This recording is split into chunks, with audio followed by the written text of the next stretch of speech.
Hello, ladies and gentlemen. This is Taylor Jones, and I have one question to ask you. Do you have any, and I mean any, idea what time it is?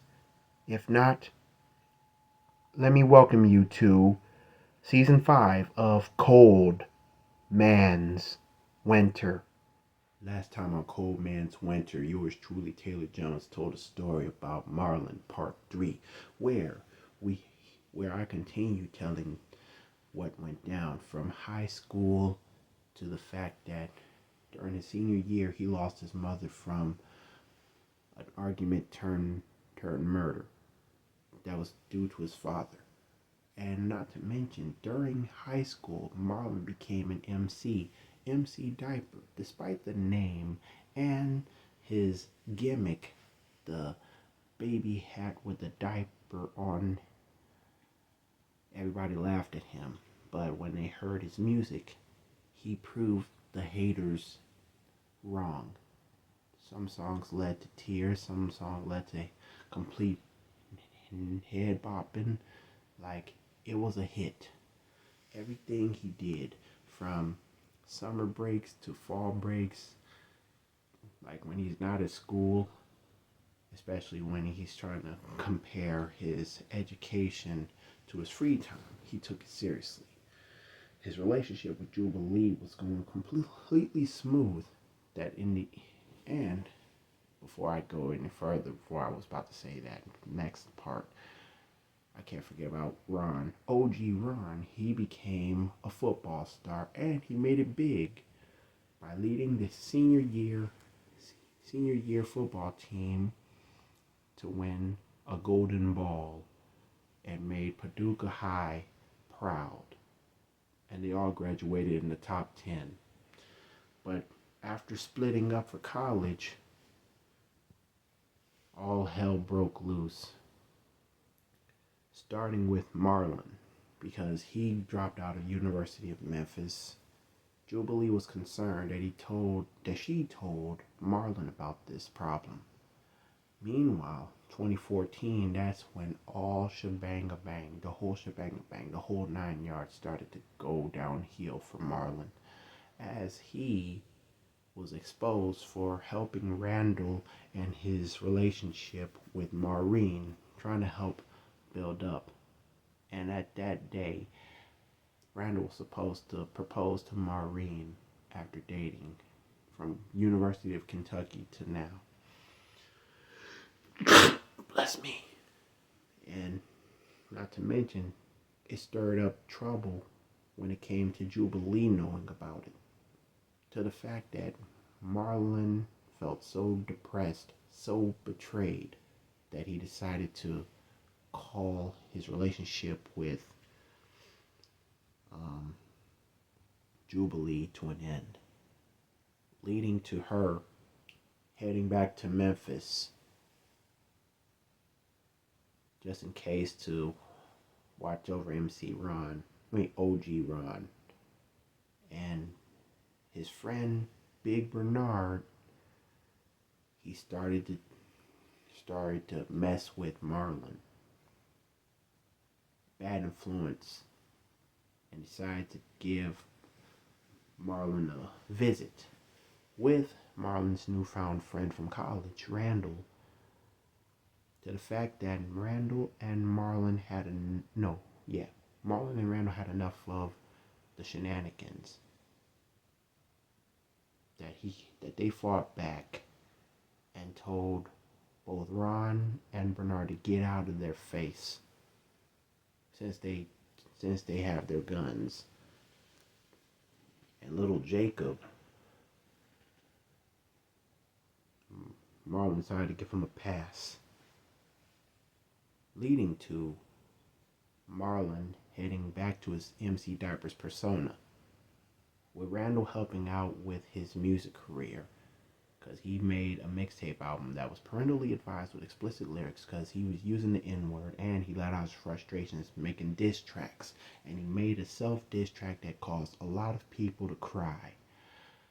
And even the folks at Cloud9 Recordings wanted to see Marlon in person. So How is that turning out? We'll find out right here, right now, as I present to you Cold Man's Winter, Episode 11, Marlon, Part 4. Now, ladies and gentlemen, it's funny how Marlon decided to take his rap seriously again after a little break, after feeling depressed. But because little Jacob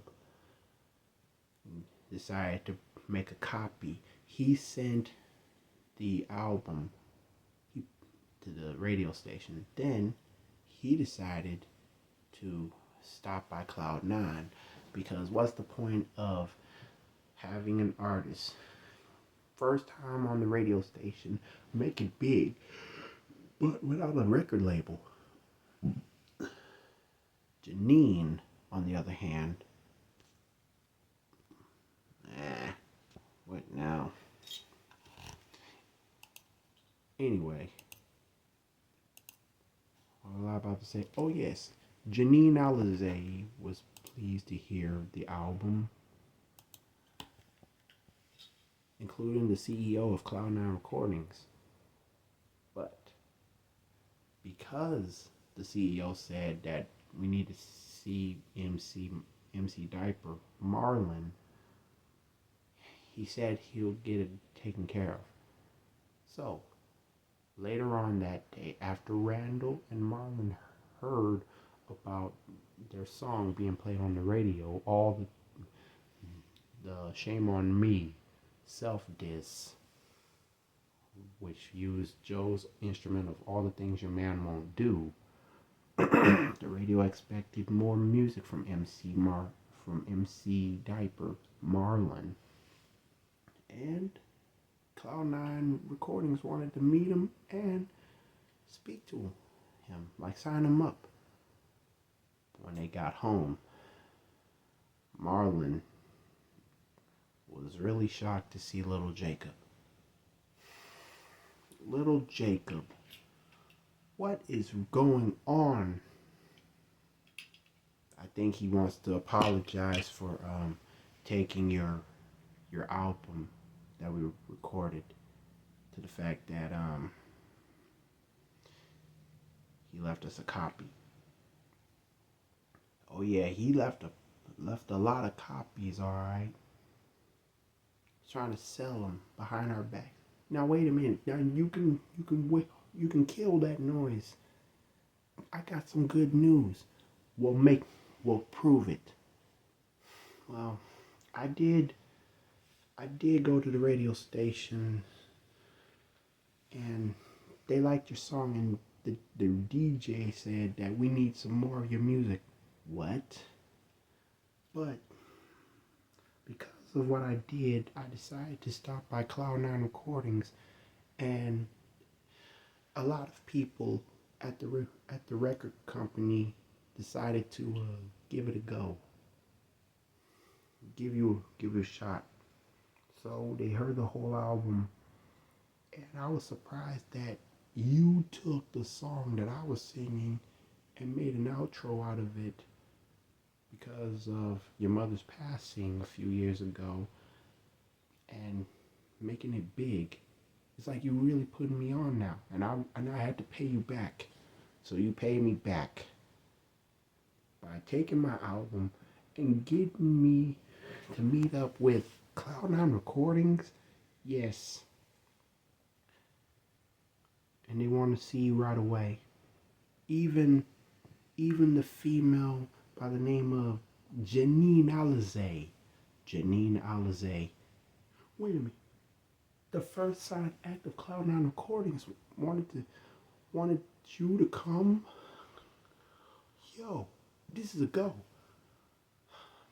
Maybe I should come too, because I have to tell him I was the producer. I helped produce. Yes, it's a must. Okay, might as well. So they had to take a little trip to Cloud9 Recordings. Randall, little Jacob, and Marlon, they walked in the door.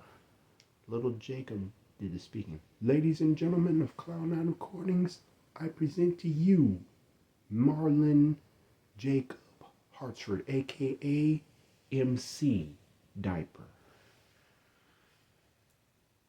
Janine, Janine spotted him. The CEO spotted him. The folks that were in Cloud Nine Recordings, they welcomed him. So they had a good conversation. They were surprised to hear his story. And of course, he had to tell the truth. Marlon told the truth. Everybody was shocked to hear about the fact that his father, who was a former Kentucky funk recording artist in his rap group No Good, as in, oh, wait, my mama loved that song of his. What song? Not Gonna Cry. The cover of Mary J. Blige's Not Gonna Cry, but instead, not gonna cry nor smoke a blunt or drink 40 years week after week. Everybody from Paducah knew that Not Gonna Cry by No Good was a big hit. And it's like, the CEO was very pleased. He told Marlon straight in his face that the album, the so-called mixtape album, was a good idea. But because of Lil Jacob and the fact that he decided to stop by us, we were supposed to sign you. So what do you say? You down with the Cloud 9 crew? Cloud 9. He looked at Randall, and Randall said, "Sir, if Marlon is down with the Cloud 9 crew, you can count me in as well. And also count Lil Jake." That's a done deal, sir. That's a done deal, sir. So Randall was like, if he's down, then I'm down. And he put Lil Jake on the map too. So they all signed Randall. Randall signed to Cloud 9. Little Jake signed to Cloud 9. Marlon, the MC, signed to Cloud 9. And because of that, Janine Alizé was pleased. She was blessed. Oh, great. Now we can work together. I'm looking forward to. Because first off, Cloud 9, they were pleased with the fact that they started out, but Janine, she only had a hit single. One hit single. That's it. But Cloud 9 were looking for more recruits. And the three amigos, they made it happen. So now Cloud 9 was both hip hop and R&B. They signed the contract. They ended up celebrating when they left, to the fact that it was a big deal for them, Marlon especially.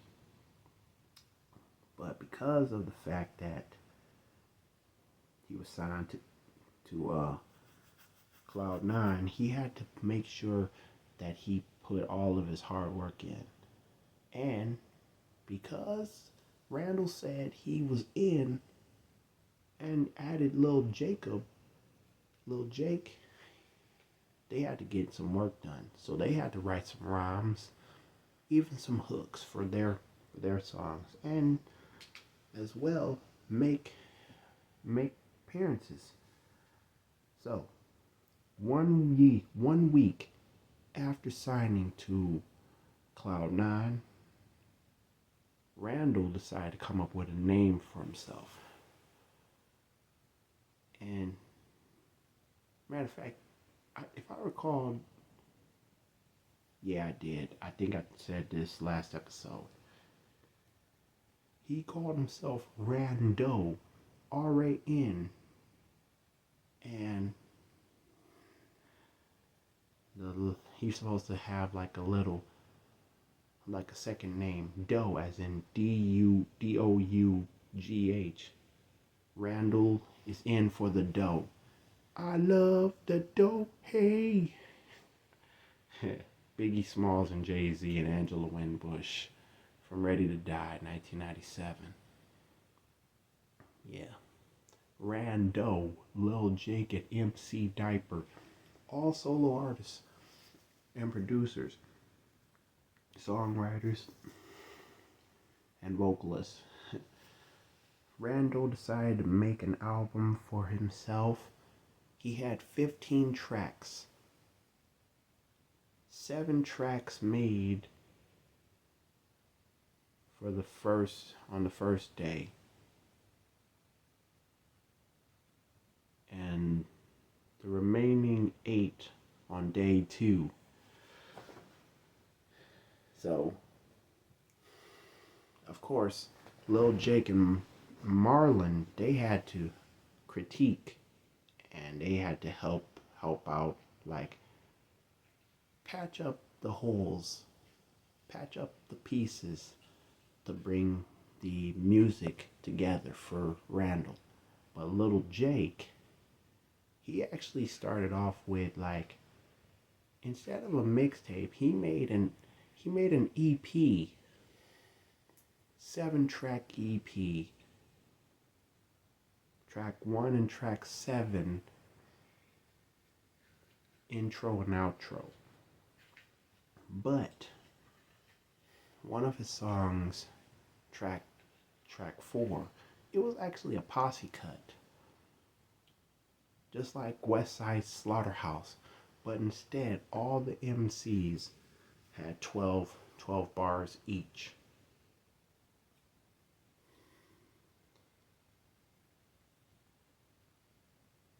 Two bars, which is 12 bars long. 2 verses with 12 bars long. Rando started off first. Then it was MC Diaper and the man with the master plan doing his own EP, Little Jake. Little Jake's album, the EP, was called From Paducah to the Radio, Paducah, Kentucky. Randall's first album that he made was I ran for one reason, ...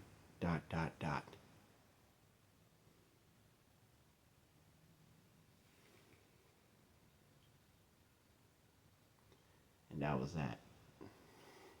And not to mention the success of Shame on Me Self-Diss, Marlon decided to come up with some more material, some more singles. And shockingly, Cloud9 enjoyed the diss track that he made about OG Ron, a friend turned enemy. Matter of fact, he had 2 of them. But the one that they chose was Not Black Enough. Not Black Enough. Now that was powerful. And In and Out of Luck. Matter of fact, what's shocking about the mixtape album, Marlon ended up with 11 singles. Half of his mixtape album were singles. Half of them. And it was like, it's been identified as a shocker for Paducah. Matter of fact, for all the artists in the that were placed on the billboard. And for the first time in history, in Paducah, Kentucky history, Marlon's mixtape album, which is kind of like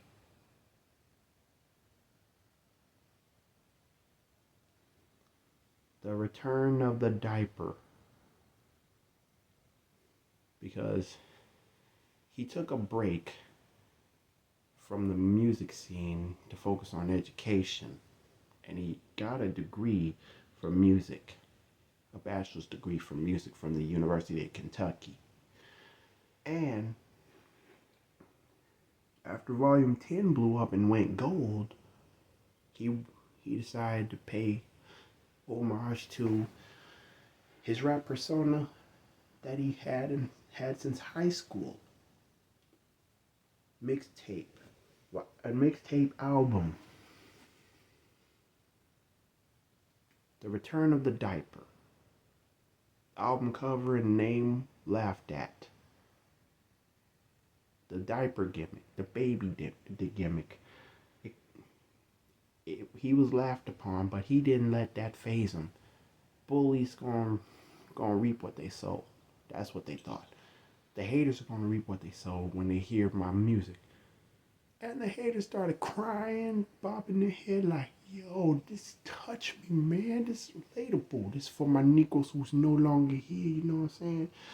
While they puff blunts and pour out liquor for the homies ain't here or locked up.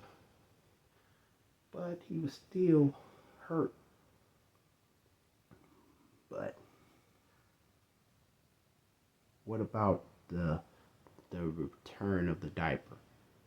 It went to the billboards independently.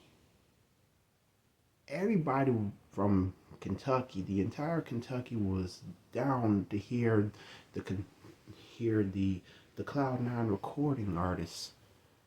And they ended up having their first tour. After the success of the first tour, which was locally, all around Kentucky, from Paducah to Frankfort, everybody was pleased.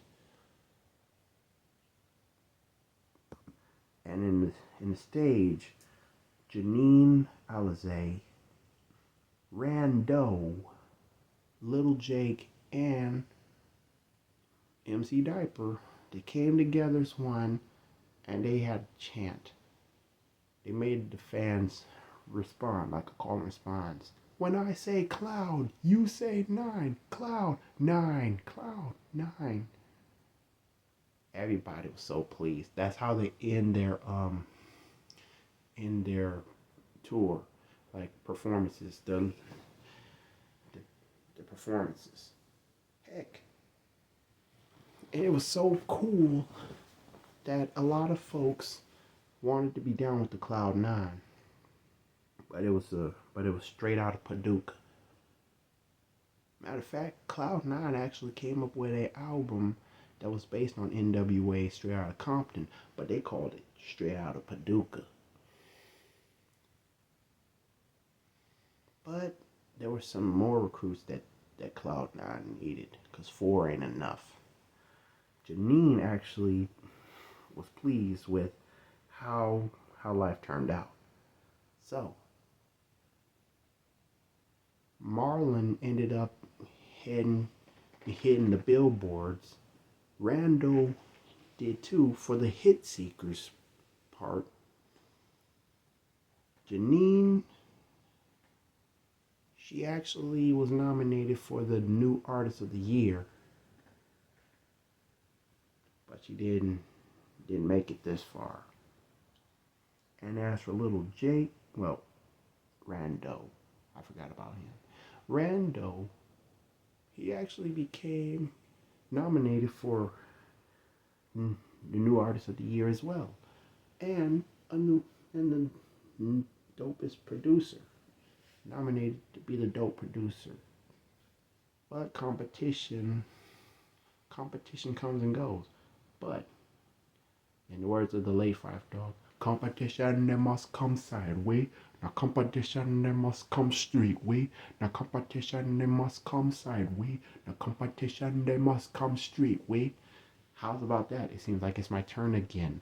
All through the years, my mic has been my best friend. We got the jazz.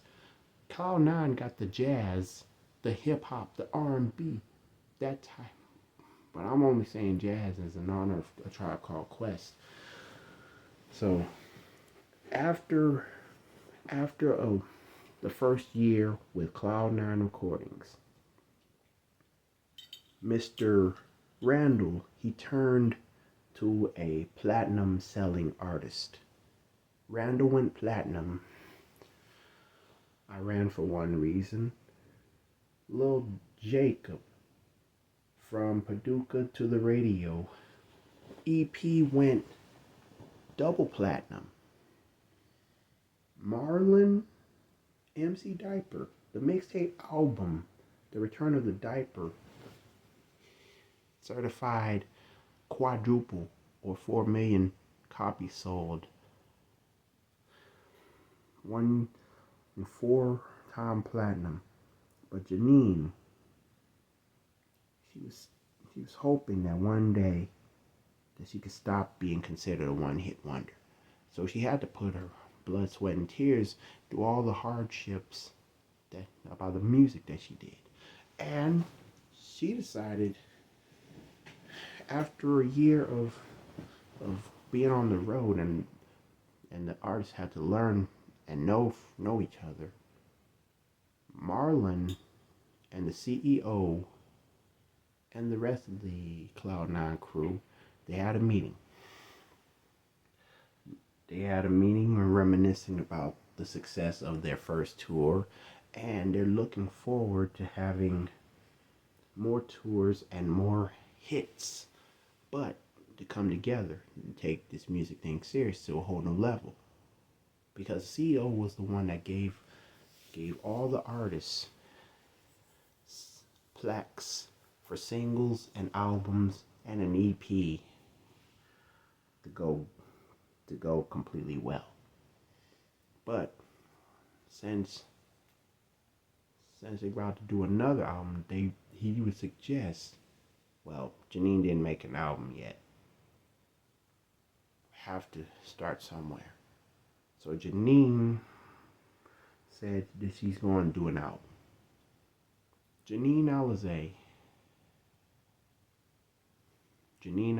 made an album, but she had to get some help from producer and artist Randall, as well as Little Jacob and especially Marlon. Marlon was the one responsible.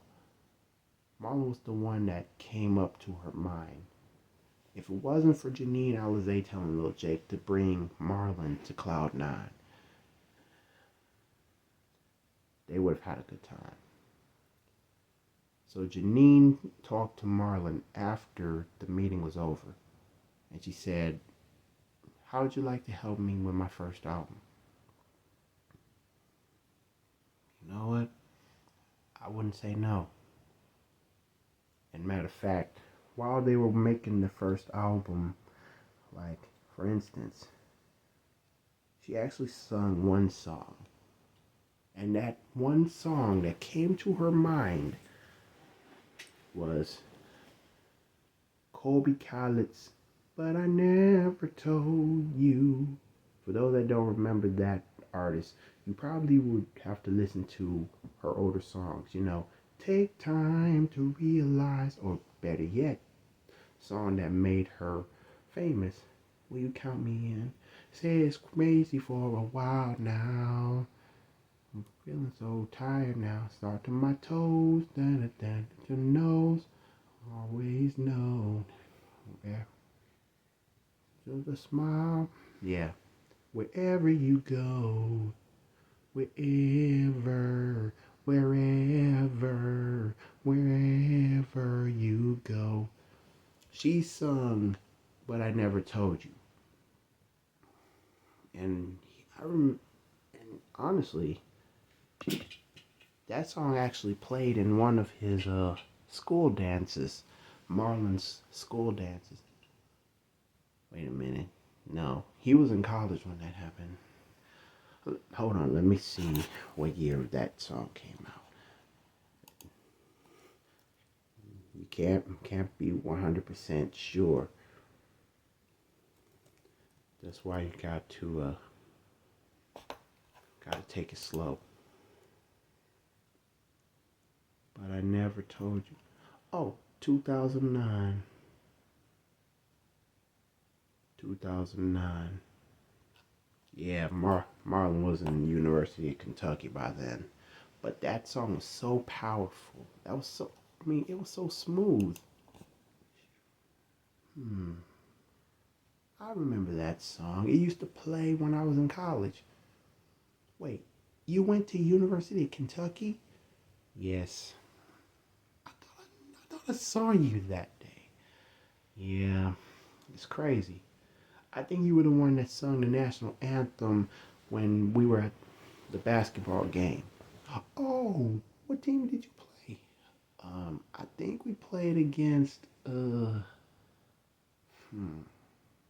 I think we played against the University of Illinois. The Fighting Illini? Yeah. Oh man, I never forgot about that. The Indian doing the dance. Like we used to boo our opponents, but I was like, nah, you don't want to do that. And you were actually sitting by me. But but I had a girlfriend at the time. Oh really? What was her name? Jubilee. That's a nice name. Where did she go to school at? The University of Memphis. Oh wow. Man, you know I had a lot of friends and family from Memphis, but they had to leave because of the violence. Yeah. And my so-called friend, Mr. OG Ron, he had the nerve to hang out with his homeboys that got me in trouble with Randall and I. Oh man, I remember that. Wait, you knew about it too? Yeah, the rumor was spreading like crazy, but it's true. Then I guess you probably know about Maureen. Oh, I always hated her. But you were the one that helped Randall get into a relationship with Maureen? Yeah, you probably hated her because of how she acted when I got caught. So sometimes friends are not considered your friends. Oh, say that again. So, matter of fact, that voice of yours sounds really nice. It just gives me like that little Tamika Scott type vibe. Tamika Scott. How'd you know? Well, if you were singing Who Can I Run To, you would definitely sound the same as Tamika Scott. So she sung a little bit of that just to be sure.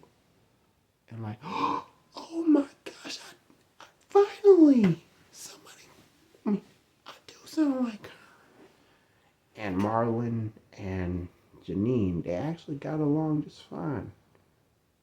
And they actually started working on making her album. Because Marlon explained that her cover of Colby Kylett's But I Never Told You, it was going to be a hit. And he even had a vision of how the music video was going to be. And yes, the music videos was the biggest pain in the butt. But due to being artists, they had to take it seriously. So MC Diaper, Marlon, he made a video when he was had a white background, sitting on a chair, while the song Shame on Me, Self Diss was playing. Like in the beginning when Joe was doing the speaking dialogue, just to start off, because when the beat started playing, he took the time to speak. But then in the music video, like after hearing the bongo drums for the first time, he raised his head up and he started rapping. And the video was black and white, grayscale. He started off sitting in the bar stool, on a bar stool, white background, nothing. And it was cool. And then the second verse, after saying, if it's shame, because it's shame on me, not shame on you. They actually had two versions. The short version and the full-length version, which is almost 6:30, where he went all the way in with details.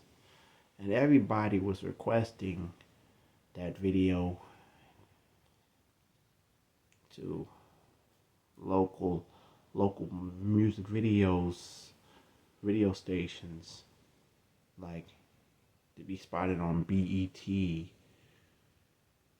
like on BET's top 10, like independent or new joints, you know. It's making it big. But he did make a lot of music videos. He did a video, the entire video in one day. Another video, like mostly the music videos take between a couple days and weeks. But it's based on where the music video takes place.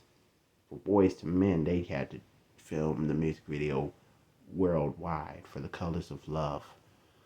And they all reunited at New York, at the bridge, where they see the two lights shining, where the 9/11 took place. The Twin Towers were gone.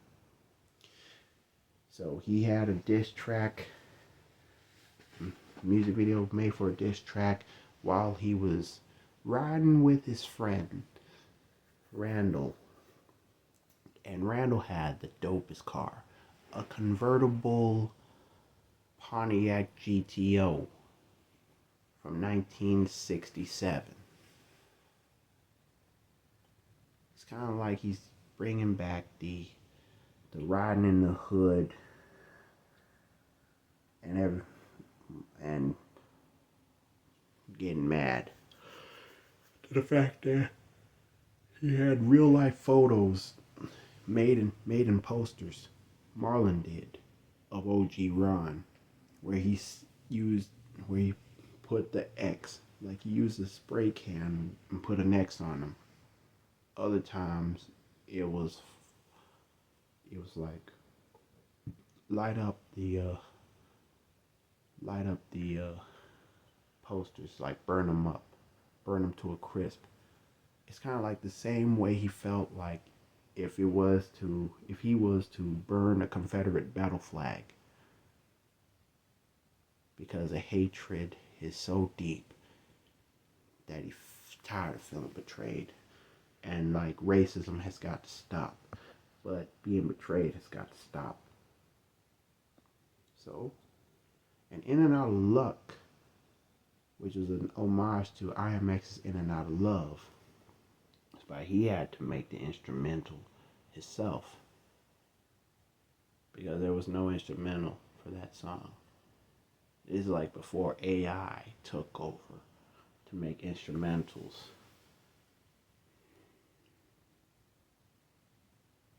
He actually decided to find a little spot to hang out, like a city park, chilling at the basketball court, dribbling his basketball. He had an ABA basketball, red, white, and blue basketball, dribbling it. Had moments that thought of Jubilee, his mother, his father, if he was truly around him, all that. And that happened to be the best, one of the best music videos ever made during the return of the Diaper. But in the end of the video, he grabbed his basketball, walked, and he's like walking to the sunset. with an homage of the Caravan pictures when a man was walking straight to another journey, no turning back.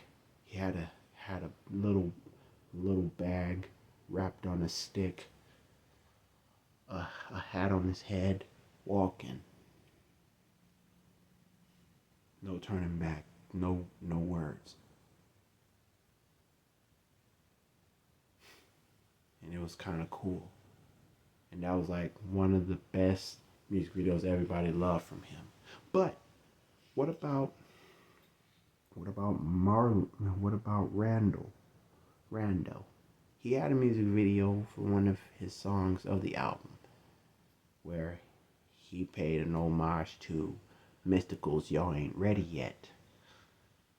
You know, an old warehouse dressed up in, instead of hockey jersey, he had a couple NBA jerseys.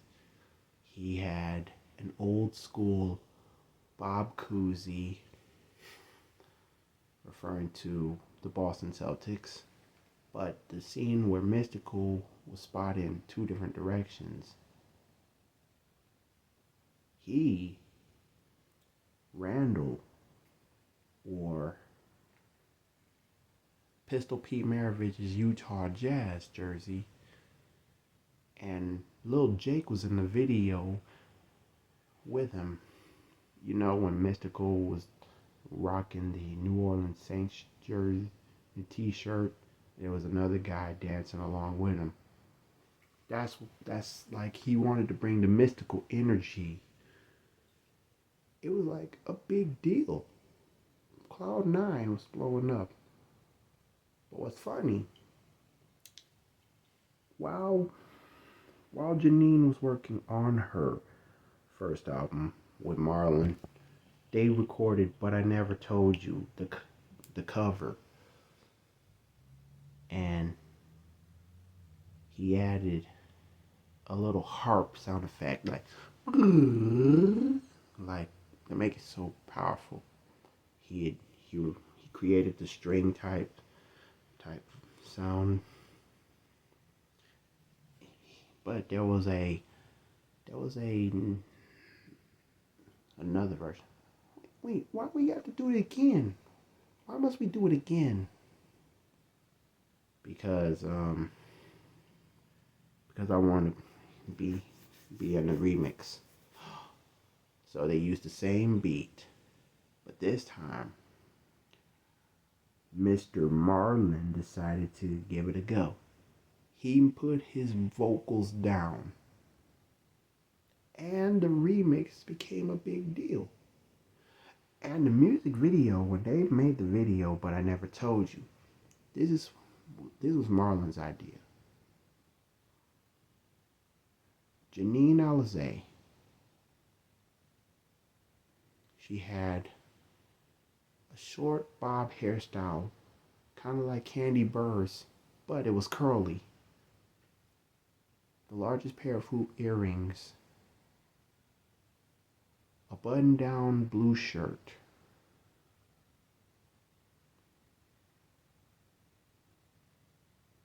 black pants, but she had black leather boots to cover the pant legs. Sitting in her room, like makeup room, ready to go off. The only thing she had to put on was her lipstick. But the music video was black and white. She walked up to the microphone, which was a Shure 55SH microphone on a stand. The same microphone that Escape used for Who Can I Run To, but instead of it glowing, it's just an ordinary microphone. The light was on her from the ceiling, like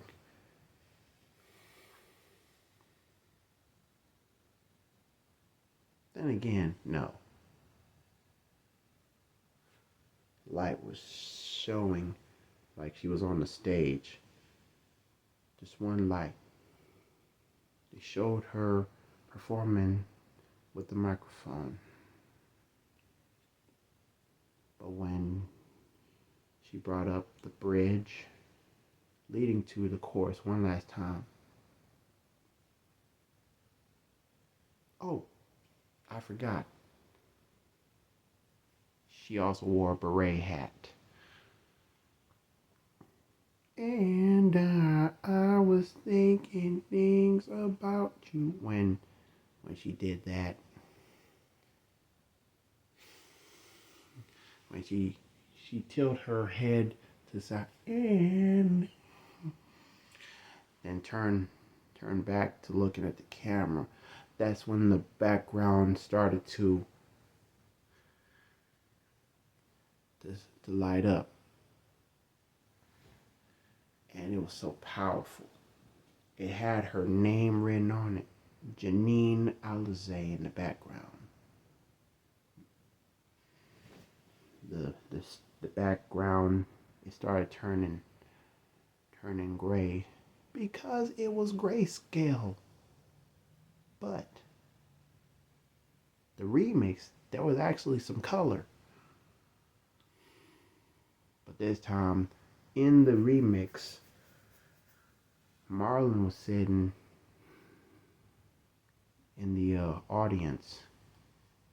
Because in the end of the original version, she hummed and she tilted her head down, eyes closed.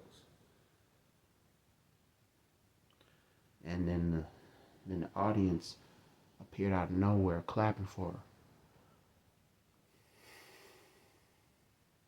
And in the video, she said, "Thank you, thank you." And they faded. But in the video, the remix, Marlon was sitting in the audience. He actually had a Cloud9 t-shirt on. He had an idea to get an airbrush t-shirt from the mall, the Paducah mall. Find the airbrush geniuses and to put the logo Cloud9 Records. He was something else. Even little Jacob was like, you don't have to have an airbrush t-shirt for our record company. You can easily just create t-shirts on your phone. But I like this. You know what? I need to do that too, sitting here. Because everybody was so happy. But the remix, near the end, after she was singing the chorus, he added in the chorus, like near the end of the song, "What would I do if I never told you? What would I do if I never told you?" But like the ending of the original video, the audience was actually there. They applauded her, gave her a standing ovation. But this time she left the stage. She left the microphone. And she walked away from the microphone. And Marlon said,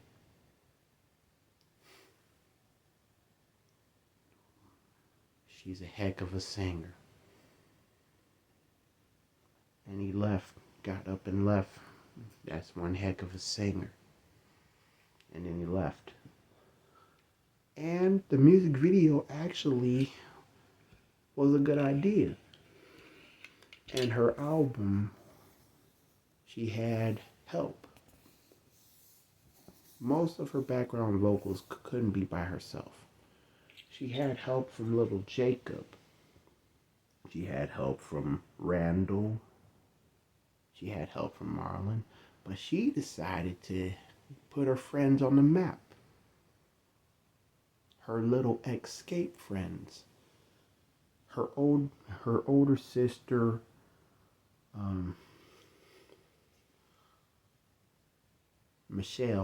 Michelle, her older sister, who was supposed to be like Latasha Scott in the group, but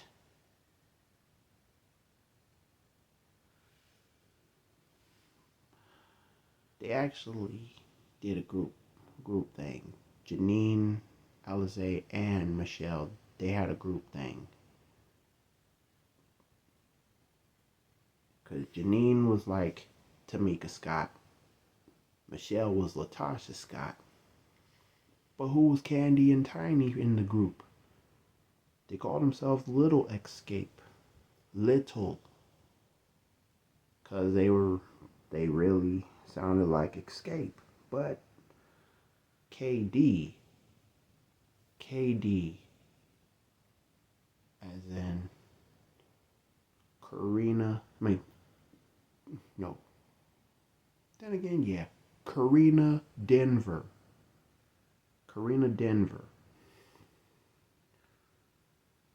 aka KD. And Tiny, her name was the female that was supposed to be Tiny in the group was Lorena.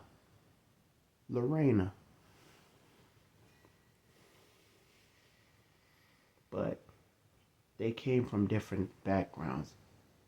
They had different styles of music. Because KD was actually not just a singer. She was the lowest voice of the group. A female baritone. A baritonette.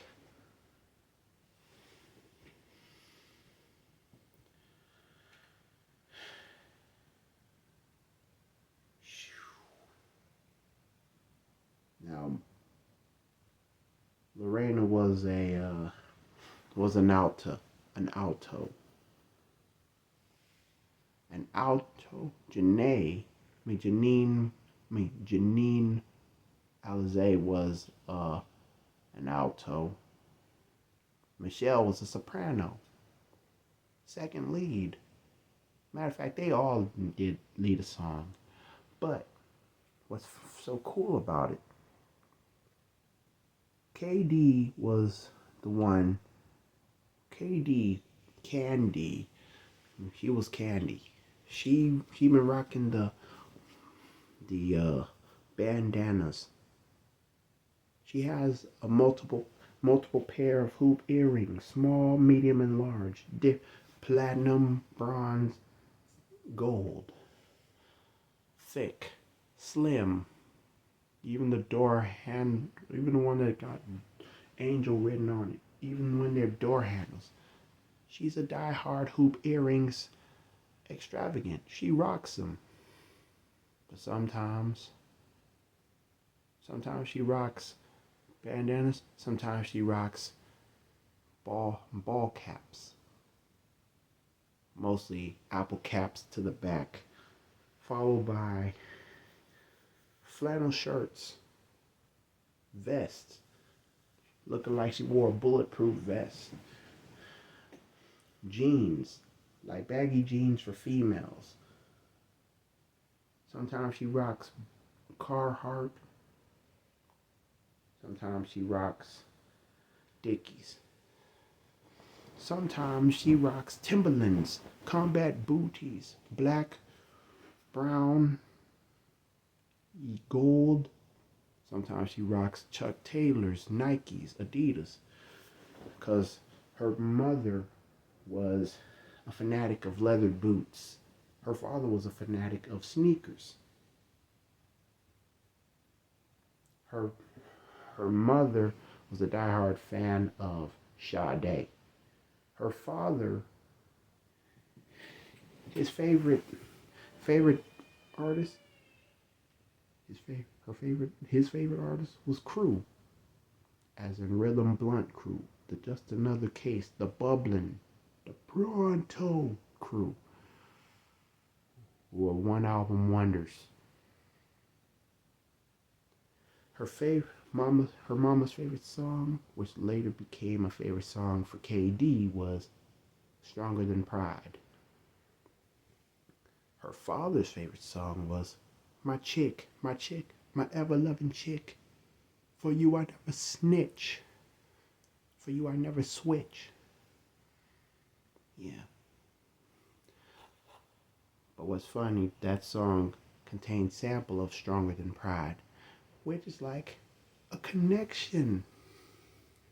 And Katie was also a fellow University of Kentucky graduate. Matter of fact, they all were. Michelle, Lorena, and KD, as well as Janine. They were escaping. And the CEO was like, what are they doing here? Well,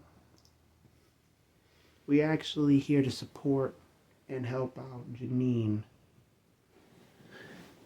I'm Michelle, her older sister. I'm Lorena, and I'm KD, or or Karina. Beautiful names. Let me hear it. So, while Janine and Marlon were working on her album, they had to take a break and spotted the little escape crew singing Tonight. KD sung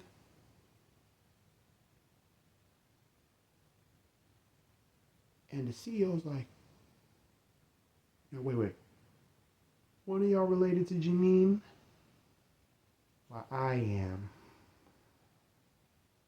Michelle, she was the one that sung, yeah, I'm holding you,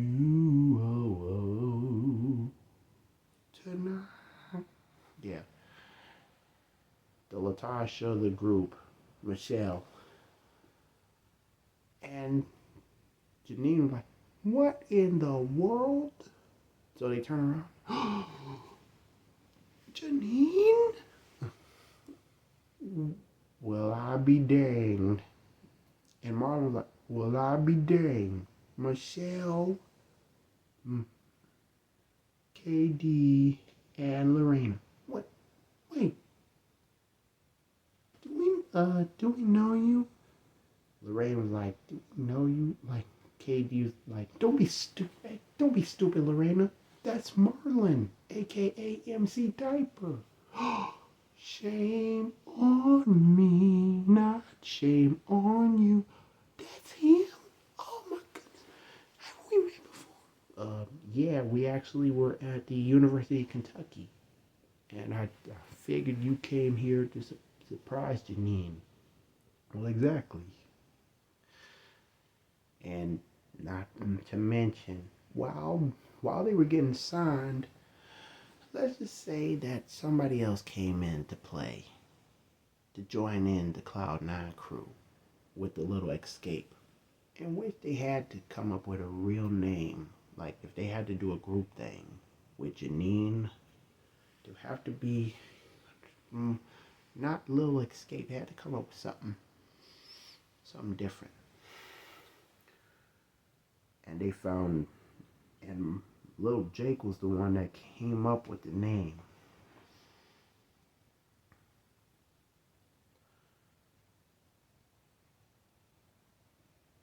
P. Me. No. Gotta come up.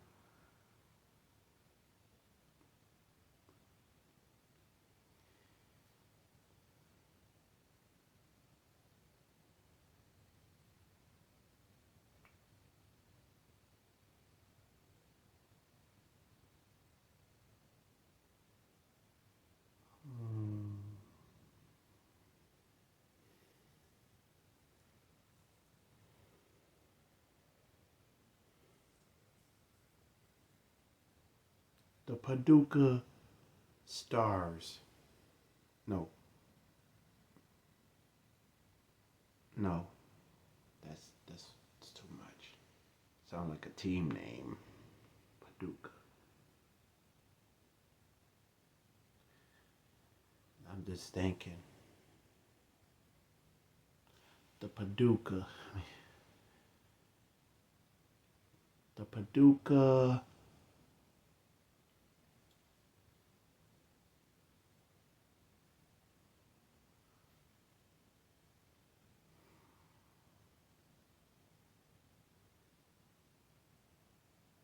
Blimey.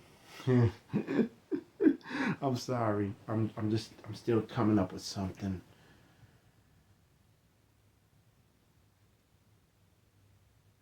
Paducah Passion. I like that. Paducah Passion.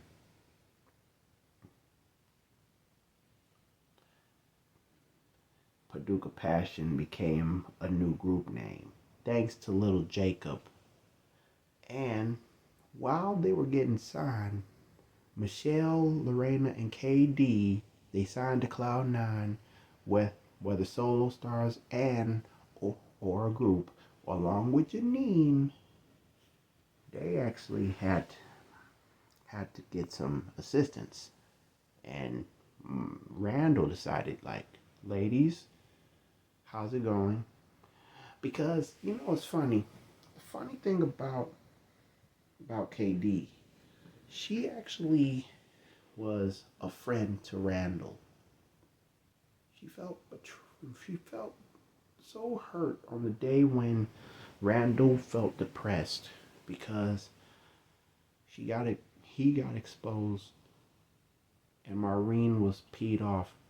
She put him and Marlon in a thunder cloud. She put him in a thunderstorm. She was angry, and Marlon asked between 1 to 10. Randall kept it real and said, mad as in 666. A rating between 1 to 10, how mad is she? 666. And after Marlon and Randall split up back in 14 because the so-called helping out get proposed to Maureen thing was a big downright disgrace because they were exposed. Maureen bounced. Randall felt hurt, and he went to school and he went to the diner the very next day. And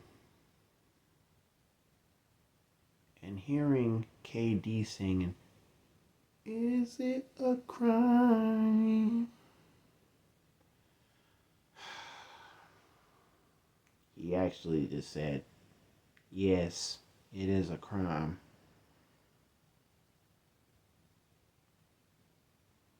And that's when they talked. They actually had classes together. And not to mention, they were shocked to see each other. They were so hurt. He was so hurt about Maureen. He felt sad and felt guilty for himself as well as Marlon, that they actually talked it over. They actually talked, and then Katie had an idea. Man, if I had my way, I would make a rap song about it. Oh, wait a minute. You rap? Well, mostly I sing. You see, my mom and I, we are diehard Sade fans. My father, he loves Crew. What was that? Well, it was a one-time rap group from the late 90s, like 1997, known for Just Another Case. Now this ain't funny, so don't you dare laugh. Just another case about the wrong path. Oh my gosh, my father used to love the heck out of that song. He even tried to do it with his friends at the karaoke. Oh man, was he that good? Nah, he was just doing this to have a good time. And matter of fact, I think he was also in love with that song that they did. I think it was my ever loving chick for you I never snitch. Actually, it's for you I never switch. Oh, yeah. Oh, thank you. Wait a minute. What the hell is that song? No way. And they were talking about how they're connected. They have something in common. They have fathers that love crew because of that song, My Ever Lovin'. And that song actually gives the Sade vibe because it samples Sade. You know, it's funny because because Randall and KD, they had something in common. So, matter of fact, Randall actually helped her create a song. KD did a song, and she took her anger on Maureen. She called, and of course, she actually did what Marlon did. He made an album, vulgar language, and honestly, she had to have a parental advisory explicit lyrics logo. She was a rapper, but she was singing. She had to do a rap song sometimes. Try to put her music to a whole new level. So she used the instrumental of Missy Elliott's Why You All in My Grill, featuring Nicole Ray, now known as Lady Ray. Nicole, you are always a lady. Always have and always will be a lady. Kudos to you. And Big Boy of Outkast. Why you all in my grill? And in the beginning, she's trying to hype up. Hey, yo, Randall, turn me up some. You know, it sucks to have somebody hurt your feelings. But for you to hurt my friend Maureen, you have another thing coming. And when she said that, she went off. Called Maureen a B word, and of course exposed her for becoming the next Kim Kardashian. And considering that she did call Marlon's name. Katie only did that to say, you hurt my friend Randall, and then your name Marlon. And the Negro named Marlon. The N-word named Marlon. She actually made an album, both hip hop and R&B. But what was the name of that album? KD. The Karina Denver Story. That was the name of the album. And she was looking forward to releasing it. But for right now, she didn't have enough money. But it was only a song. She only had a song. So she kept the album with her. And for future references, Marlon can help produce some new tracks. It's like she didn't even get involved with the music business yet. But when she signed to Cloud9, she knew it was about that time.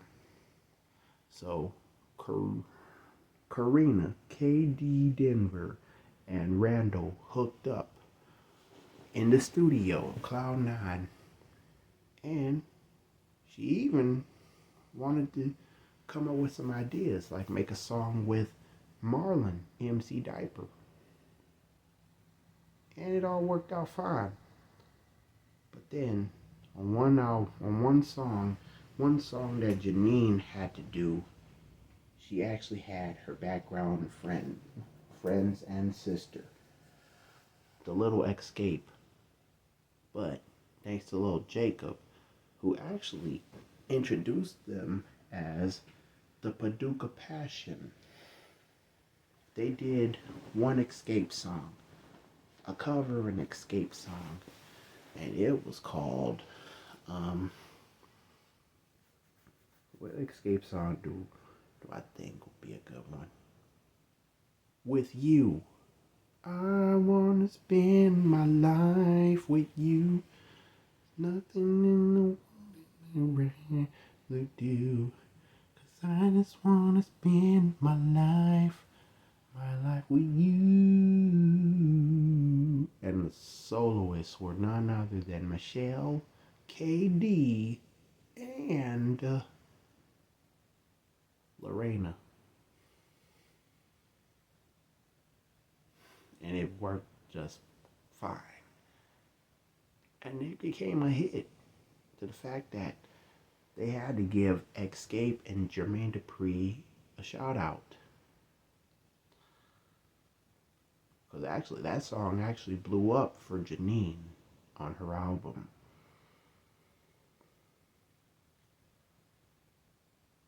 Man, it's amazing. But,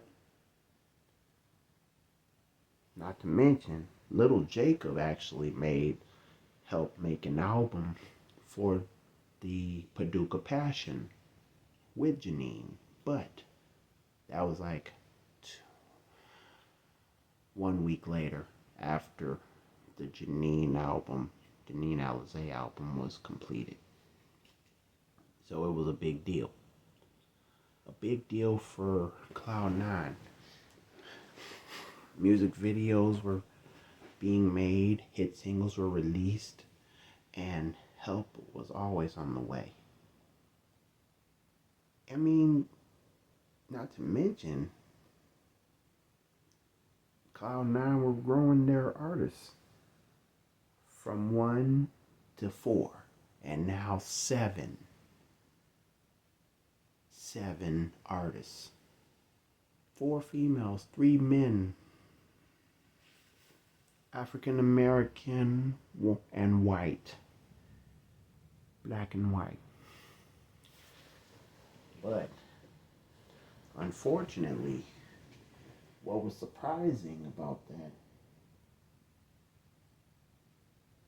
there was another female who was caught up in the heat of the moment of life, referring to dealing with an abusive family.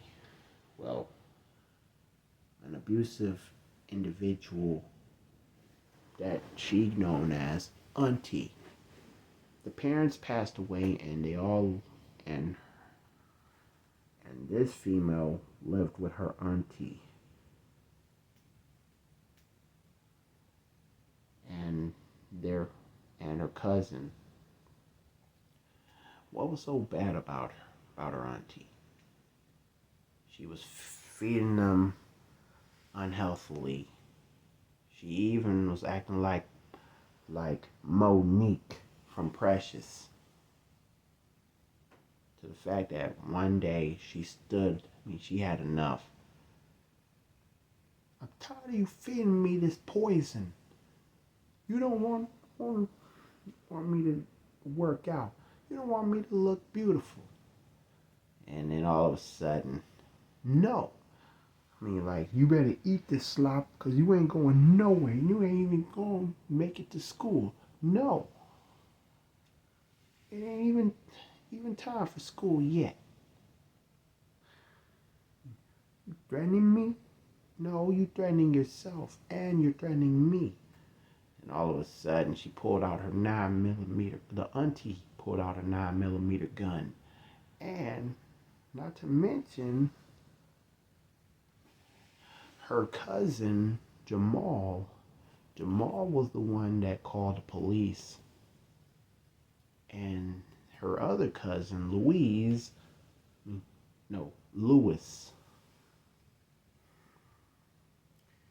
he actually came home and spotted this mess happening. Oh. Like, Mama, what are you doing? Your so-called cousin had the nerve to talk smack. Well, Oh, yeah, about that, I actually got some bad news. You're supposed to be in court see for child protective service. I mean, man, F that. Unless you got something to say. But who was this female? This female was about to get killed by her own auntie for standing up for health's sake, for her health's sake, based on the madness, the turmoil that we called unhealthy food, too much carbohydrates, you know, because the mother, she didn't even care. She was like a grouchy mother, the grouchy grandma of Uncle Ruckus from the Boondocks, who wanted to die. You know, too much was getting out of her system. Oh yeah, let's see if you can catch this. So he actually threw the baseball at her. And then bam. And then bam. Hit the auntie in the head. And then the girl who was about to get killed by her auntie kicked the 9mm gun away. She ran to Lewis, and Jamal, he told the cops that were outside where the door was at, where they were living, where the madness was taking place, and it was inside. And then bam. Well, what do we have here? A 9mm. You stay away. Now, please tell me what's going on. My auntie was trying to kill me, officer. For what? Over this food. She was trying to feed this. Oh, unhealthy food, I see. Listen, we have to arrest her. Well, wait a minute. Where did she go? And then she came out with an Uzi. Oh no, an Uzi! Duck! Brrr. The auntie was ruining her own house, shooting at the police with an Uzi. To the fact that the cops, that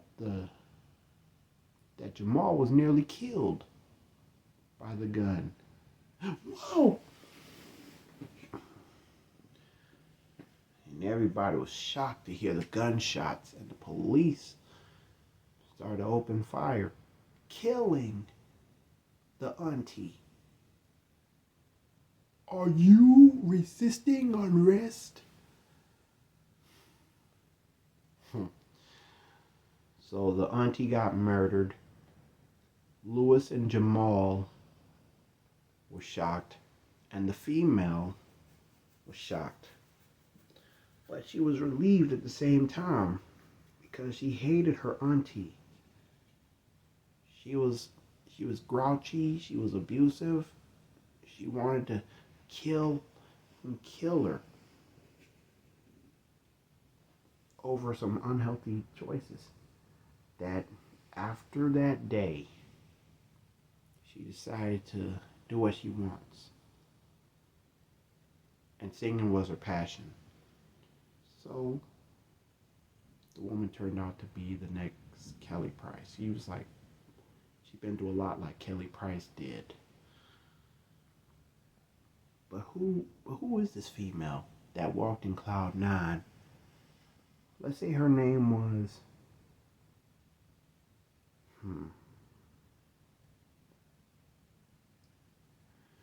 Dang, what can I name her?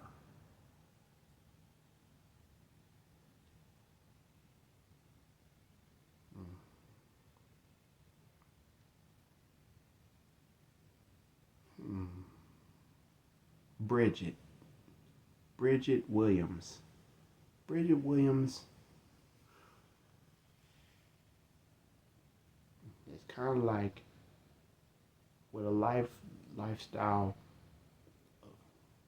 that's so close to Kelly Price, but when she sang, she opens up her mouth. She actually she actually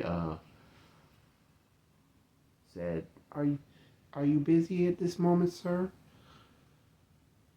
Like, no. Like like who are you? My name is Bridget. Bridget Williams, and I feel like you need another hand at Cloud9 Recordings. Okay, what do you sing? Well, yes. And she sung. What did she sing? Let's just say that she sang,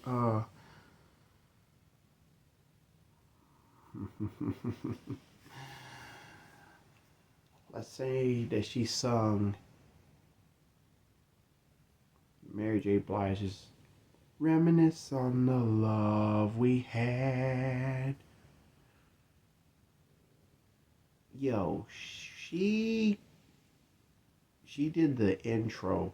I remember when, and like, yo, this this will mark the eighth individual for Cloud9 Records. So I'm in. Yes, you are in. So she had to sign the contract. 8 artists, I mean 8 individuals to be artists. We had the first R&B group put together to reunite with Janine. But dig this. A woman was kind of like Kelly Price, she joins to be the eighth artist. And the 8 artists of Cloud9 Recordings, they had to come together on one Friday. One Friday to take a group picture to promote the artists, to promote Cloud9 Recordings. But, matter of fact, Cloud9 Records, Cloud9 Recordings were moving forward to the fact that whenever a new artist is signed, they have to work with each other. So after the recording sessions of Janine's first album was done, featuring an Escape hit single where she was singing the background vocals, Janine was, while her older sister Michelle, along with KD and Lorena, were taking leads, and Mr. Little Jacob decided to introduce to Janine's album. It was a big deal. And Janine's album was in stores. 2 months later, her album was in stores, and it became a big hit. If it was for But I Never Told You, as well as With You. But I Never Told You, the original version and the remix, they were the singles combined, the OG and the remix, featuring MC Diaper, Marlon, and their cover of With You with the Paducah Passion.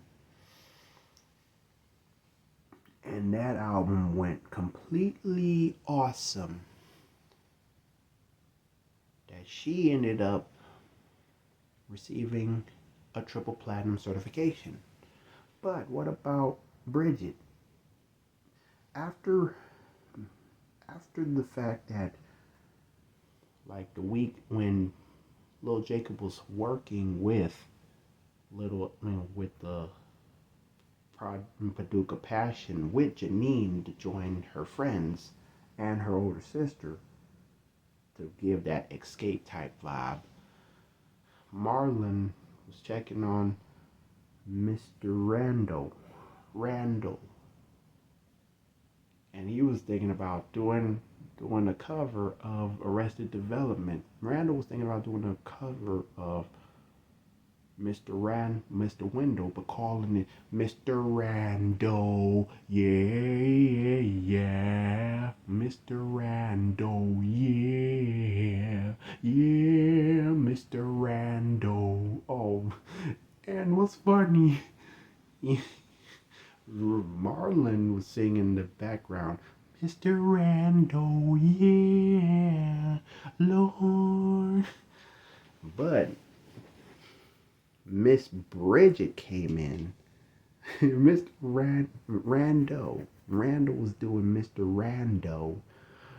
Because he actually was coming up with another album called Mr. Rando. Still running. And it was so dope. Mr. Rando. And while performing the rap, Bridget actually came in, nodded her head, smiling, put on the earphones, and started doing background vocals. Hey, yeah, yeah. But Marlon, he was the one. Yeah, Mr. Rando. And after they performed that song and wrapped it up, they said, yo, that's a hit. That's a hit. Yeah, I'll say that. Yo. And ma'am, who are you? Oh, I'm sorry. Sorry. I guess I was just the added vocalist. The name is Bridget Williams. Bridget Williams. And when Randall saw her, like, Bridget, she reminded me of Kelly Price. Like, really? Of course, he does. Because she had a powerful voice. And you know what? Everybody started to compare each other to other artists. Janine and the Paducah Passion were compared to Escape. Bridget was compared to Kelly Price, and they actually made a first song working together. But of course, Randall made sure to give props to Arrested Development because it was a cover. But his cover was based on Randall himself. And KD actually spotted Bridget. And everybody was having a good time. Cloud9 was going smoothly. But dig this. Nothing happened. Nothing. Until the time when Bridget decided to get on the mic and sing.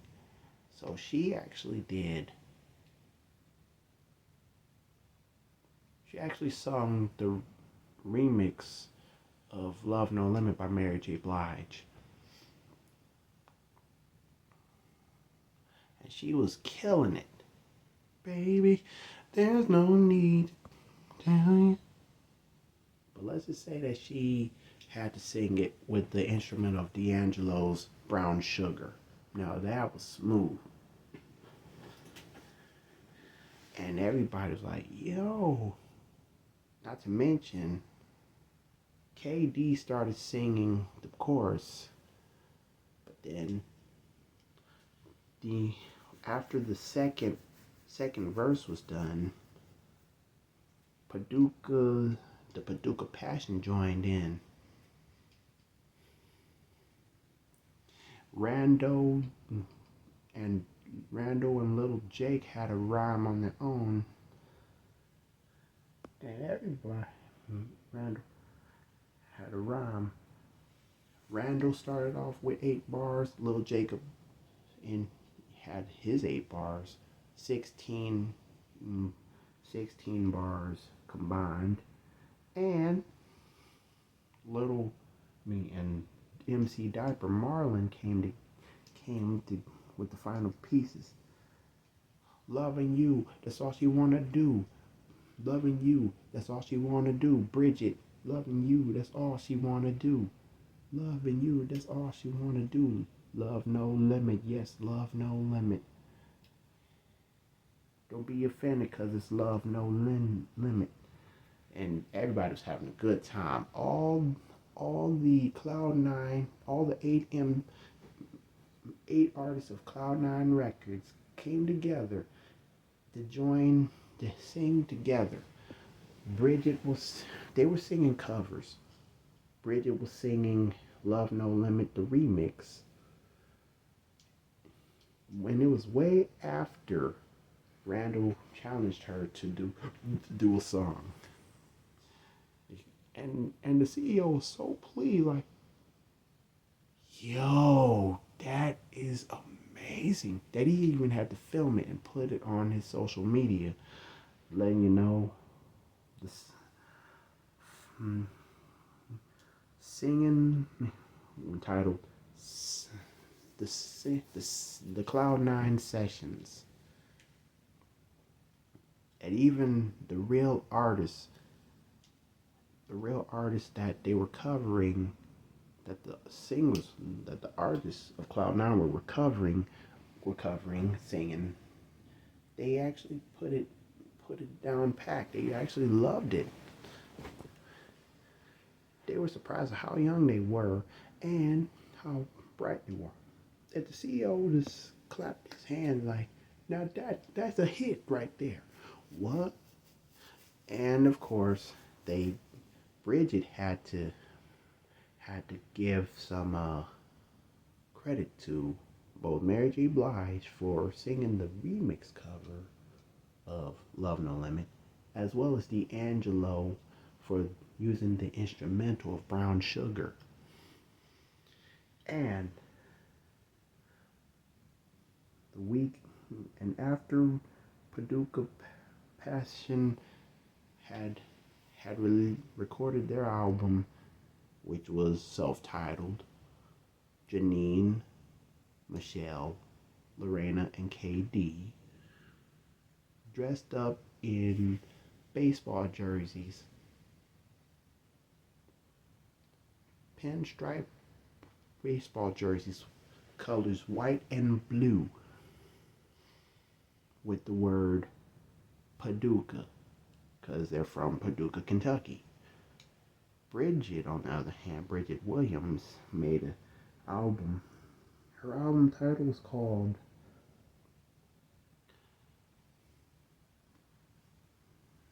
First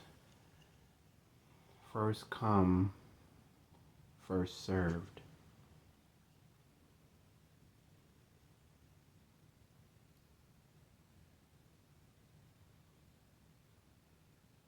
And it actually was a good idea, because Marlon and Randall, they helped out with the production, and because of Love No Limit being the cover of Love No Limit being considered a hit by the CEO,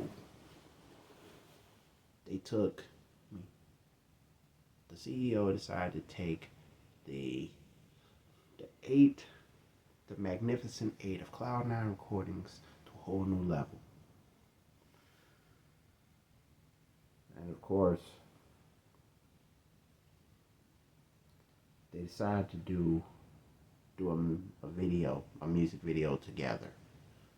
A music video together to accept the facts that life has been a complete joyride, a thrill.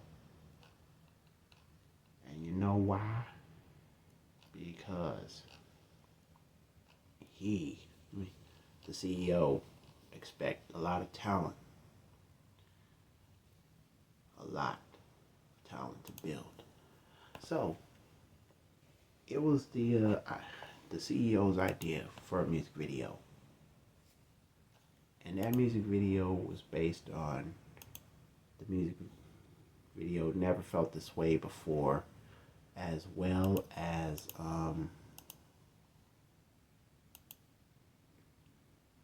the fact that they said, "Am I dreaming?"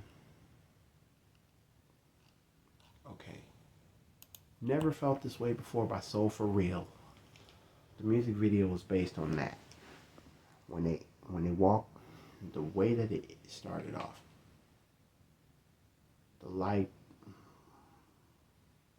the elevator was opening up. There were 8 silhouettes.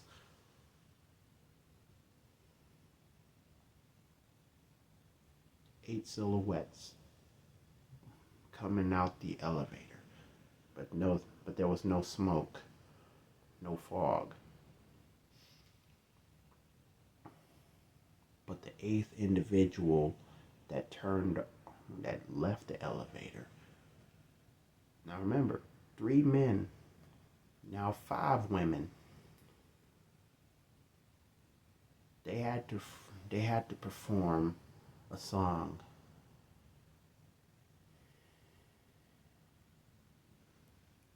And they decided to do a song based on the record label called Cloud 9 Got It Going On. But the three males, they actually rapped their version of the chorus. Cloud 9 got it going. Cloud 9 got it going on. Cloud 9 got it going on. Cloud 9. That's yes. Wait, no. Cloud 9, we got it going on. That's my word is born. And my word is born. Come and sing along. Cloud 9 Records got it going on till the break of dawn. Come and sing the song. And the 5 women, they sung their own. They were singing their chorus. But the song started off with Janine humming.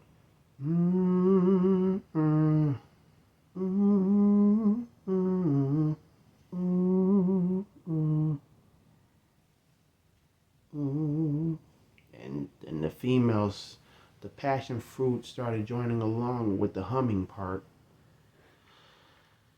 And when the beat started to come in, now Lil Jake started rapping. Now the music video, Marlon was the last one to walk out the elevator. He turned on the light right beside it, and the lights appeared to be on. All artists, Bridget, Passion, Paducah Passion, Little Jacob,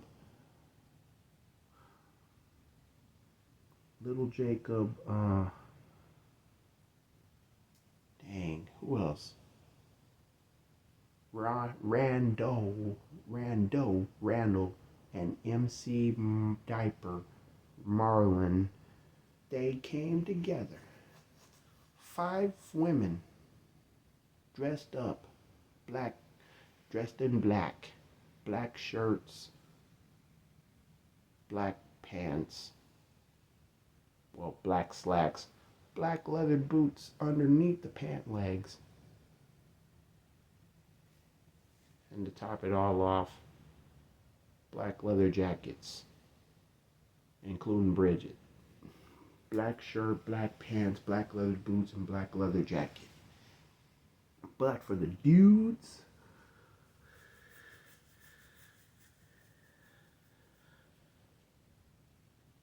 Marlon, a black Letterman's jacket with the black leather sleeves, black jeans, white t-shirt, no, a black t-shirt with Cloud 9, with the Cloud 9 logo on it. Not to mention, his black Letterman's jacket on the back had a Cloud 9 logo on it. Black Chuck Taylors. Little Jacob. A black hoodie. A black pullover with a black vest. Black jeans. And black Nikes. And Rando, black sunglasses, but he was a white guy. Black sunglasses, like mostly Lokes, the ones I got on my face. A black hat with the Cloud 9 logo on it. Black long sleeve shirt. Black leather gloves with the fingertips sticking. Black jeans, of course. Black Adidas, with the white stripes. The fellas were dope. The ladies were fly. But all the ladies had a silver pair of hoop earrings. Bridget's hair was short, bob hairstyle, pressed. Janine's hair was still curly, but she had a beret hat. KD with a black apple cap to the back. Michelle, she was thick. She had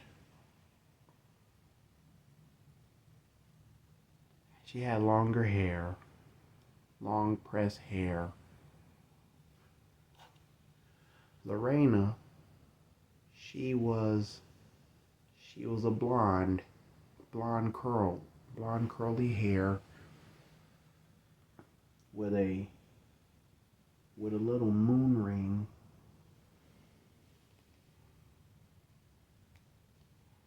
And as for Janine, well, I already said that.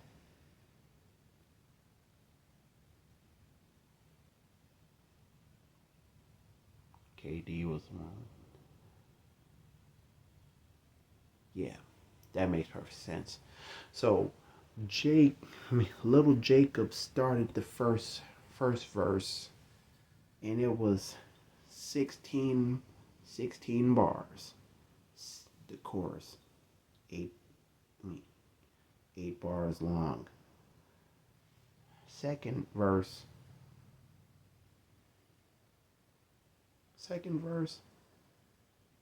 Big Ron.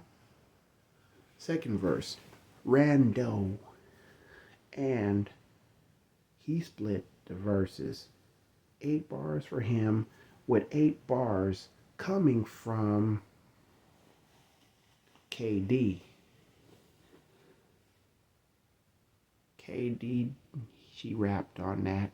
She did the dang thing. But then we had to go back to the chorus. But then Bridget, she did like a little bridge. leading to Marlon finishing off the third verse. And of course, Michelle, she ad-libbed. She ad-libbed when Lil Jacob was rapping.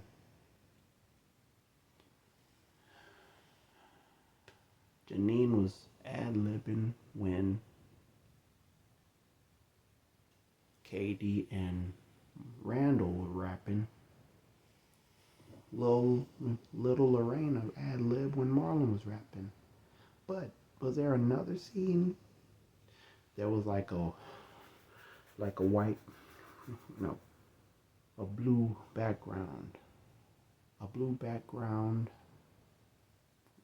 When you think of your blue background, you could think of the Never Felt This Way Before video with So For Real, or split it up to Am I Dreaming by Escape, Old School, and Keith Sweat. That's where all the females were dressed in, all the individuals were dressed in black and leather, but Latasha and Tamika were the ones wearing black leather jackets. But as for the blue background, they were dressed in a different approach. Because remember, this was the CEO's idea for the music video. The music video scene, when the blue background, they were dressed. They were like, they had their jackets off this time.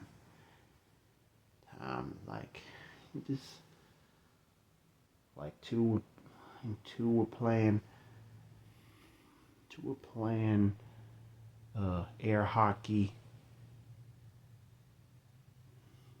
Like KD and Randall were playing air hockey when they were doing their bars.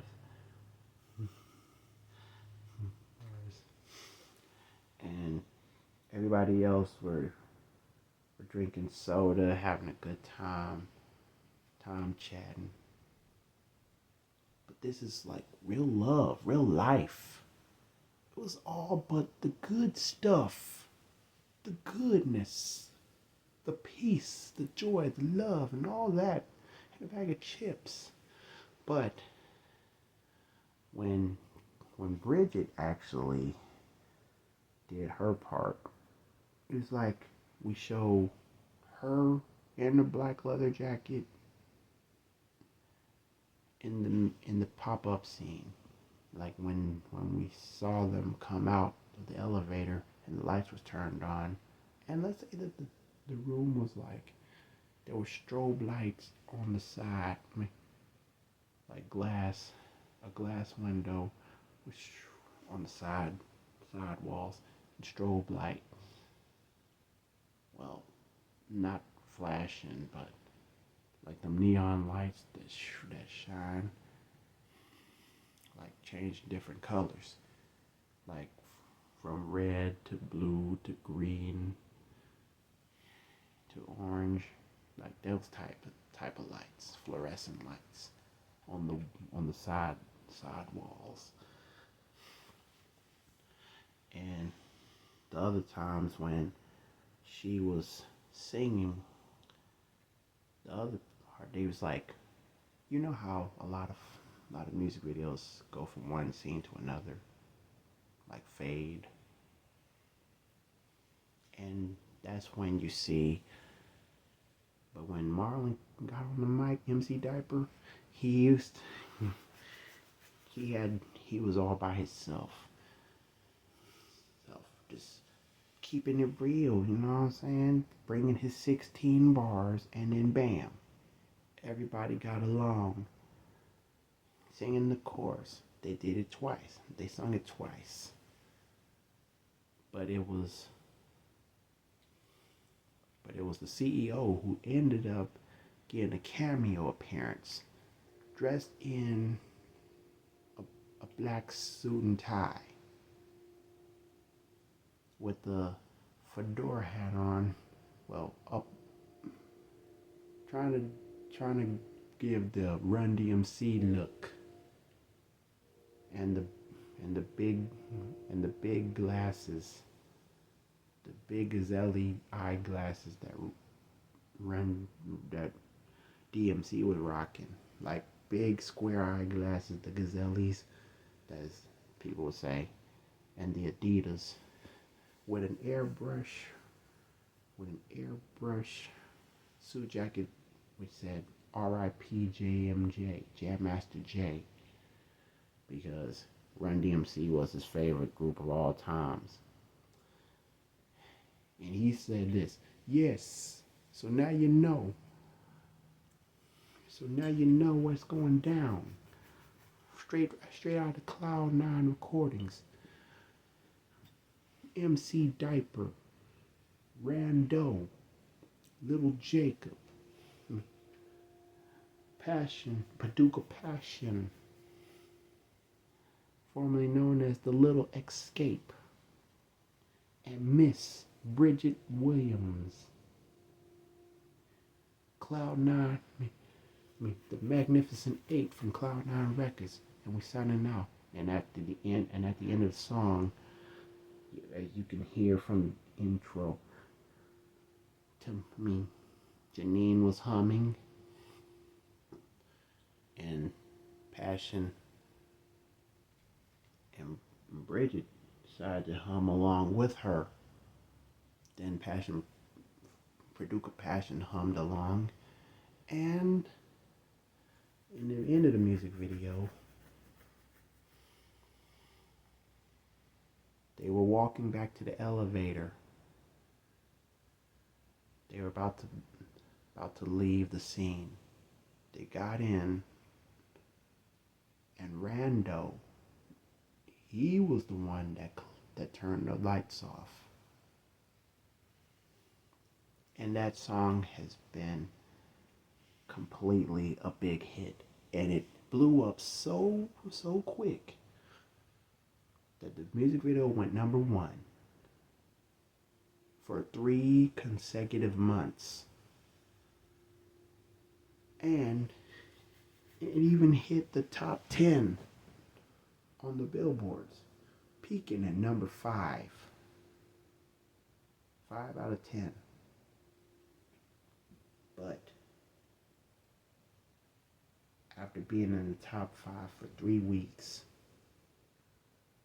it became #1. And it stayed at #1 for 14 weeks. It sounded like the same thing that happened to Shanice when she released When I Close My Eyes. How could you go from 98 to 14? Now that's a big leap. One small step for man and one giant leap for mankind. But this is in the music business. So Cloud9, they came together and they made a hit. They had to give a big shout out to Soul For Real, because they used the instrumental of Never Felt This Way. And they did it the Cloud9 way. And did it my way. And it was like, man, how can we get any doper than this? It was real dope. But when push came to shove, Bridget, she had an album released. A music video was made for Love No Limit. And it was just a 13 track album. 13 songs. And Love No Limit, the Mary J. Blige remix cover, was a smash hit for her. Another hit that she did, was thanks to the help out of Marlon. Talking about her childhood. And dedicated to her cousins that helped her overcome her deceased, hard-headed auntie of theirs auntie of hers that tried to kill her over some unhealthy food, to act like Monique and Precious, but to end up killed by the police because she had so much hate. So much soul came from the hate, the disappointment that she faced. It was tough for her, but she wasn't gonna let that get the best of her. She kept it going. That's why she sung powerfully. It's kind of like doing a gospel song, telling your story. She told it very well that everybody started to believe. So powerful, like Selena Johnson when she did "Hit on Me." Powerful like Shaka Khan when she went through the wire, through the fire.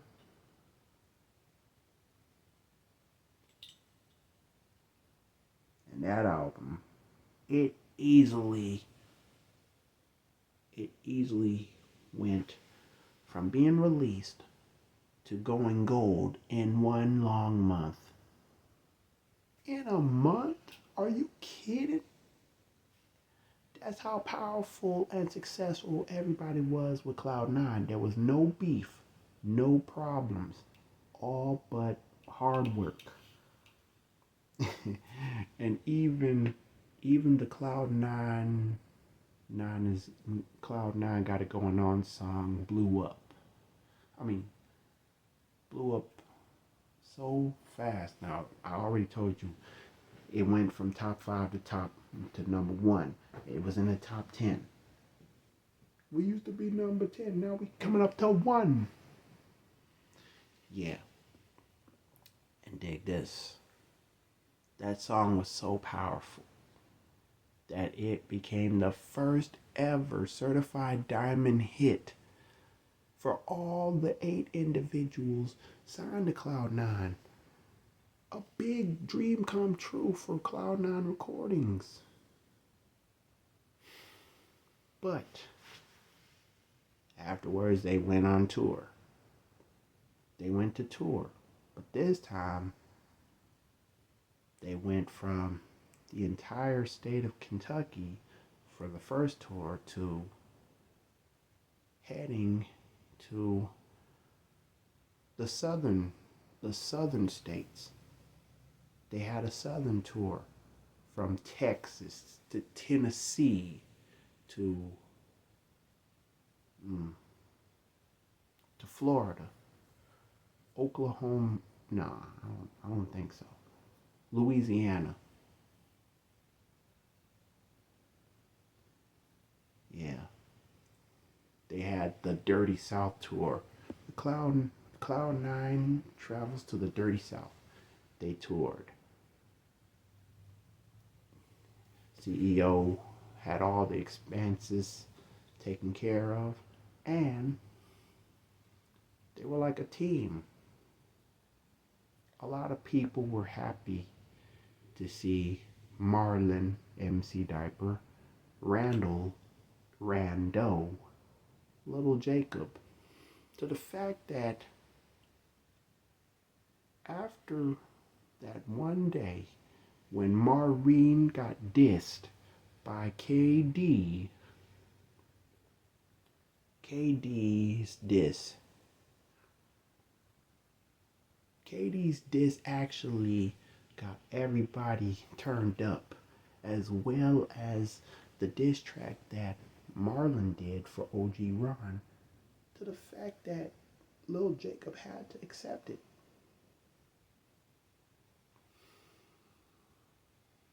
He even gave, and Rando performed with KD for the diss track that she made for Maureen. Lil Jacob performed with Marlon, MC Diaper, that he dissed on his older brother, OG Ron, as well as performing Shame on as Bridget and Passion and Paducah passion singing background for self-diss, shame on me. This is how serious everybody was when it came to being on top and relying on each other and to keep their music going positively, even though some of the individuals had to change, because after the mixtape album that Marlon made and the so-called album that KD was planning to release, but she felt like she needs some more tunes. So the first album was not even released yet for KD, but it included the diss track towards Maureen. So how many tracks does KD need? What would be the next album that Lil Jacob's gonna make? He made an EP, but how will the debut album start? Like, what's the first album gonna sound like? With Cloud9. What about Rando, Janine, Michelle, Lorena, KD, Bridget, and Marlon? All that's gonna have to be identified with on the very next episode. With all that being said, thank you for listening to part 4. Feel free to do these 4 things: like, comment, share, and subscribe. Click the notification bell to my YouTube channel, and there will be more in stores. The link will be in the description box down below, referring to my last episode. I know, it's crazy why I have to keep going, why I have to have another part. Dude, when will the story ever end? To be determined. That's if you stick with me. Now, I know it's crazy that I have been doing this for 2 hours now, but I'm not giving up the fight. But sometimes I gotta let my mind rest, because this story must come to an end someday. But when? Find out for yourself as I present you part 5 on the next episode of Cold Man's Winter Season 5. In other words, TBC, to be continued.